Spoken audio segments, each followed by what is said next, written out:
কৃষ্ণ। আজি মানে আমাৰ এই যে ভৱসংসাৰ, এই ভৱসংসাৰখন আমি নৰমনুষ্যই কেনেকৈ তৰিব লাগে, এই কথাখিনি ৰহুগণৰ জৰিয়তে আমি অকণমান শিকোৱা হওক। যে আমিতো ভৱসাগৰ, এই ভৱতবী নামৰ যিটো ভাগৱতৰ আখ্যান, এইটোতো কি কৈছে আমাক? ভৱতপী মানে কি? এই ভৱসংসাৰখন আমি কেনেকৈ তৰি যাম, আৰু সেই কথাখিনিৰ উপায়টো, তৰি যোৱাৰ উপায়টো ৰহুগণৰ জৰিয়তে ব্ৰাহ্মণে আমাক কথাখিনি উপদেশ এটা দিছে। সেই উপদেশ শুনোচোন বাৰু। ইহাৰ অদৃষ্টান্ত এবে বুজিবা জীৱত,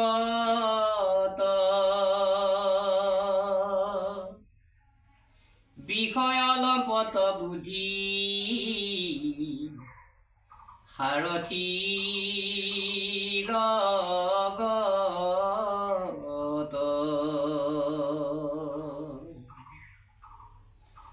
সংসাৰৱতবী জীৱ আশ্ৰয় সাক্ষাৎ, স্বয়মিন্দ্ৰিয় কচুৰ ও বুলিবে ইহাত। যে এই ভৱসংসাৰত তৰিবৰ কাৰণে আমাক বৰ অসুবিধা দি থাকে। কিহে অসুবিধা দিয়ে? ধন জন দৌল বিত্ত ইত্যাদি এইসকলে বৰ অসুবিধা কৰে। আৰু তাৰে লগতে ইয়াক কি বুলি কোৱা হৈছে? বিষয় বুলি কোৱা হৈছে। আৰু বিষয়ৰ লম্পট বুদ্ধি সাৰথি লগত, এইবিলাক আমাৰ লগত সাৰথি হৈ আছে। এতেকে আমি পৰম ব্ৰহ্ম কৃষ্ণক ভজনা কৰিবৰ কাৰণে আমি বৰ অসুবিধা পাওঁ। আৰু কাম ক্ৰোধ লোভ মোহ মদ মাৎসৰ্য, এই ছয়টা ৰিপুক আমাৰ কি বুলি কোৱা হৈছে? চোৰ বুলি কৈছে। চোৰ মানে কি? আমাৰ টকা পইচা ধন দৌল এইবিলাক চোৰ কৰি নিনিয়ে। আমাৰ যিটো ভকতি, এই ভকতিটো এই ছয় ৰিপুৱে চুৰি কৰি লৈ যায়। কেনেকৈ লৈ যায়? অসুবিধা কৰে। সেই কথাখিনি আমাক বুজাব এই ভাগৱতৰ জৰিয়তে। পৰম দুৰ্জন ইটো থাকেছে গছাই,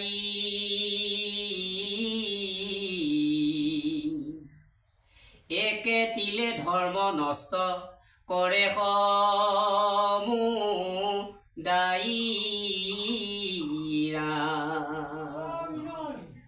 খুব কম সময়তে আমাৰ ভকতি চুৰি কৰি লৈ যায় বুলি কৈছে। আৰু ভাজা পুত্ৰ এইসকলক কি বুলি কৈছে? শিয়াল। শৃগাল মানে শিয়াল, কুকুৰ, শিয়াল কুকুৰ বুলি কৈছে। মানে আমি যদি কওঁ সাধাৰণতে শিয়াল কুকুৰ বুলি মানি ল'বনে বাৰু? এতিয়া ভাগৱতে কৈছে আমাৰ ভাজা পুত্ৰ এইসকল কুটুম্বক শিয়াল সদৃশ বুলি কৈছে। তাৰমানে কি? এওঁলোকে আমাক চতুৰালি কৰি এই ভকতি কৰা যিটো ৰাস্তা, সেই ৰাস্তাৰ পৰা বিপথে লৈ যায়। কাক লৈ যায়?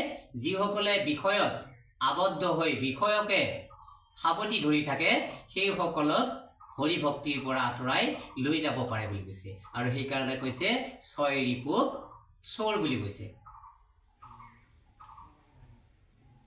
শৃগাল কুকুৰ সম ভাজা পুত্ৰ ছয়, খাইবা পিন্ধিবাৰ চলে সৰ্বস্ব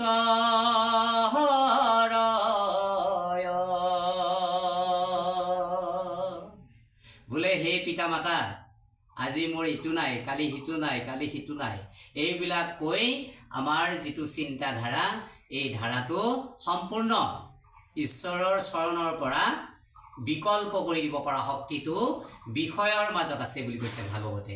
এতেকে যিসকল মনক স্থিৰ কৰি চলিব পাৰে, সেইসকলে পৰম ব্ৰহ্ম কৃষ্ণৰ চৰণৰ পৰা কেতিয়াও বিচলিত নহয়।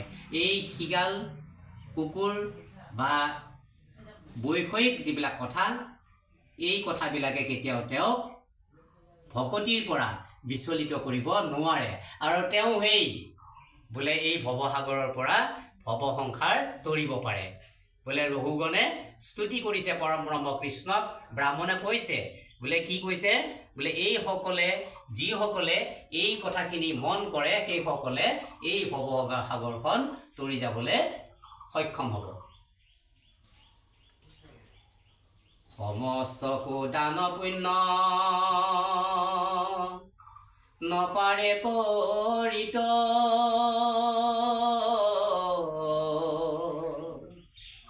কুটুম্ব পোষণতে সবে নষ্ট হৈ বিত। ভাগৱতে ক'লে কথাটো।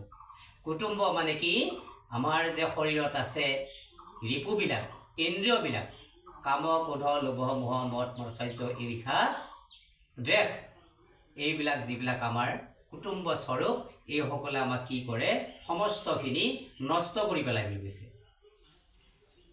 যেন ছাগলক বাঘে থাকে বাট চাই,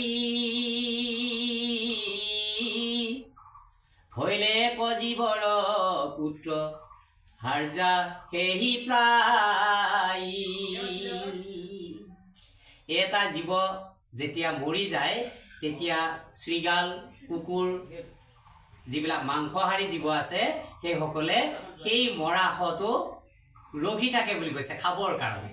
তদ্ৰূপ আমাৰ ভাজা পুত্ৰ ধন জন আৰু যি ছয় ৰিপুকে আদি কৰি আমাৰ ইন্দ্ৰিয়বৰ্গ আছে, সেইসকলে আমাৰ শৰীৰটো তিল তিলকৈ খাই পেলাই বুলি কৈছে।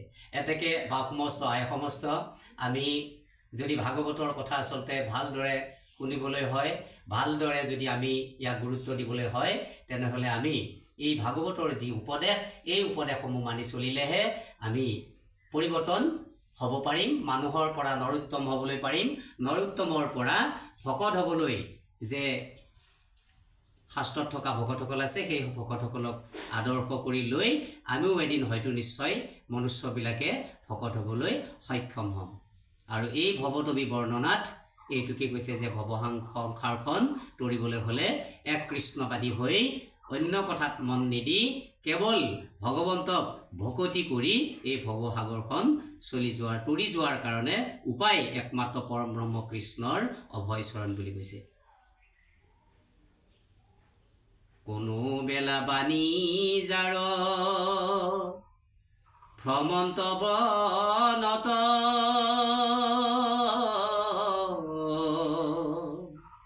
পশয় বেতলতা তৃণ দুৰ্গম পথত। এজন মানুহে বাণিজ্যিক মানে বেপাৰ কৰিবলৈ গৈছে, তেতিয়া তেওঁ ৰাস্তাত যি জংঘল যিবিলাক আছে, যিবিলাক ৰাস্তাত আমি জংঘল পাওঁ, সেই জংঘলবিলাকে আৱৰি ধৰে। তেওঁ সুকলমে বাণিজ্যিক অৰ্থাৎ বেপাৰ কৰিব নোৱাৰে। এইটো তুলনা দি কৈছে যে ভকতসকলে এই পৃথিৱীলৈ আহি এই ভাৰতবৰ্ষত জন্মগ্ৰহণ কৰি ভগৱন্তক আৰাধনা কৰিবৰ কাৰণে লতাই যেনেকৈ সেই বেপাৰী বাণিজ্যিকজনক আৱৰি ধৰি মেৰিয়াই ধৰে, ঠিক তেনেদৰে আমাৰ মানুহবিলাককো এই বিষয়ৰ যিবিলাক ঠাণ্ডা, বিষয়ৰ যিবিলাক গতি, সেই গতিয়ে আহি আমাক আৱৰি ধৰে। তেতিয়া আমি পৰম ব্ৰহ্ম কৃষ্ণৰ ওচৰলৈ যোৱাৰ কাৰণে জীৱসকল সেই বিষয়ত আবদ্ধ হৈ যাওঁ। জীৱবিলাকে মুক্তি পোৱাৰ কাৰণে অসম্ভৱ হৈ পৰে। যে শ্ৰদ্ধাৰ বা সমস্ত আই সমস্ত, আমি এই যে ভৱসংসাৰ, এই ভৱসংসাৰ আমি তৰি যাবলৈ হ'লে এক কৃষ্ণবাদী হৈ ভগৱন্তৰ অভয়চৰণ চিন্তি আমি এই ভৱসংসাৰ তৰিবৰ কাৰণে যত্নপৰ হ'ব লাগিব বুলি ভাগৱতে এই ৰহুগণৰ জৰিয়তে বুজাইছে। দাহে মহে বেঢ়ি তাক কামোৰে বিস্তৰ, কত দেখে গন্ধৰ্বৰ আনন্দ নগৰী।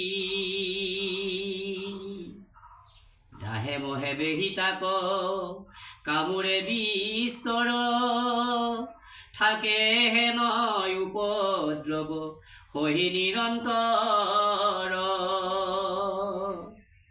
কতো দেখে গন্ধৰ্বৰ আনন্দ নগৰী তাকে ঠাতে পখী বাণিজ্যৰো ৰংগ কৰি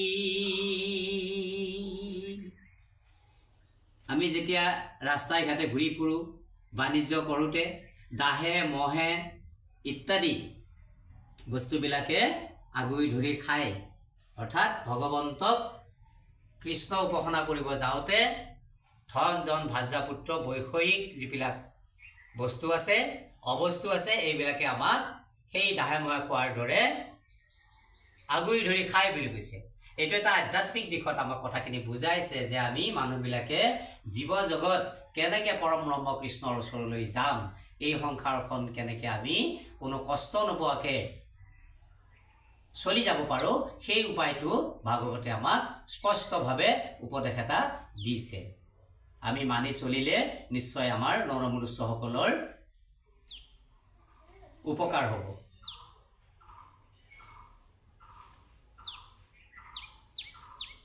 বুজি বুজিব তইটো কথাৰ নিৰ্ণয় ভৈলে কহ কাম কৰ্ম গৃহ দুখময়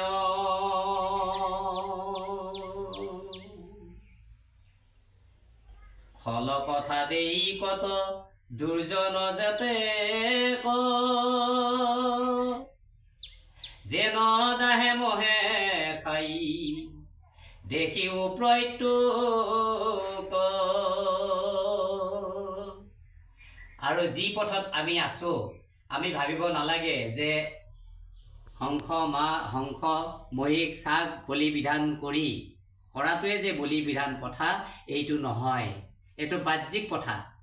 আধ্যাত্মিকভাৱে যদি আমি ইয়াক বিশ্লেষণ কৰোঁ তেনেহ'লে আমাৰ যি শৰীৰত থকা ৰিপুবিলাক আছে, শৰীৰত যিবিলাক আমাৰ ইন্দ্ৰিয় বৰ্গ আছে, এই সকলে বিচৰা বস্তুবিলাক আমি যেতিয়া দিম সেইটো এচা কি কৈছে তাকো সকাম পন্থ বুলি কৈছে, সকাম কৰ্ম। গতিকে আমি মনে বিচৰা সকলো বস্তু আমাৰ শৰীৰত পেটত সোমোৱাই দিব নালাগে, সেই কথাটো কৈছে। আমি যদি মনে বিচৰা সমস্ত বস্তুখিনি উদৰত সোমোৱাই দিওঁ তেনেহ'লে আমাৰ ডাষ্টবিনৰ দৰে ব্যৱহাৰ কৰা হ'ব। তে আমি উদৰত কি দিব লাগে? তে পৰম ব্ৰহ্ম কৃষ্ণৰ অভয় চৰণত অৰ্পণ কৰা যিবোৰ খাদ্য সেই খাদ্যসমূহ আমি ভক্ষণ কৰিব লাগে, সেৱন কৰিব লাগে। আৰু তেতিয়াহে ঈশ্বৰে লোৱা বস্তুটো আমি ল'লেহে আমাৰ মনবোৰ পৰিষ্কাৰ হ'ব, ইন্দ্ৰিয়বোৰ শোধন হ'ব, আৰু তেতিয়াহে পৰম ব্ৰহ্ম কৃষ্ণক আমি প্ৰাৰ্থনা কৰিবলৈ আমাৰ দেহটো সুস্থ হ'ব, মনটো সুস্থ হ'ব, ইন্দ্ৰিয়বৰ্গ সুস্থ হ'ব, আৰু ইন্দ্ৰিয়বৰ্গ সুস্থ হ'লে মন সুস্থ হ'ব, মন সুস্থ থাকিলে শৰীৰ সুস্থ হ'ব, আৰু সুস্থ সবল শৰীৰেৰে সুস্থ সবল মনেৰে পৰম ব্ৰহ্ম কৃষ্ণক এখন বহল হৃদয়েৰে এটা বহল মনেৰে চিন্তা চৰ্চা কৰি পৰম ব্ৰহ্ম কৃষ্ণক আৰাধনা কৰিলে আমি নিশ্চয় এই ভৱসংসাৰ তৰিব পাৰিম, ভৱসংসাৰ নিস্তাৰ পাম। কৃষ্ণ কৃষ্ণ।